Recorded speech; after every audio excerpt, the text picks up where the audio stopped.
হ্যাঁ, শাকচুন্নি। একটা শাকচুন্নি গাছে ঝুলছিল, ডাল খাচ্ছিল, আর একজন উঠেছিল দিয়ে একটা ডাল পাড়তে গিয়েছিল, মাথায় পড়ে গেছে।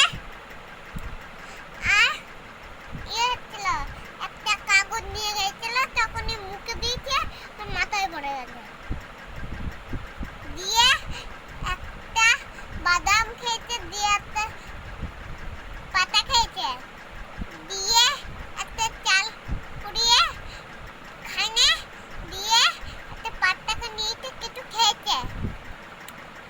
দিয়ে একজন ছাতা নিয়ে যাচ্ছিল বৃষ্টিতে, আর একজন সবাই নিয়ে যাচ্ছিল, আর কাছে নাই, ও একটা ছাতা বার করেছে হাত থেকে, দিয়ে লাট হয়ে গেছে, চলে যাচ্ছে। দেখ শাকচুন্নিটা গাছের উপরে টিপ মেরেছে একটা চর মাথায় দিয়ে, মরে না, বেঁচে আছে, দিয়ে মাথায় পড়ে গেছে, ওকে মেরে দিয়েছে, দিয়ে ওকে গোলবালিতে দিয়ে দিয়েছে।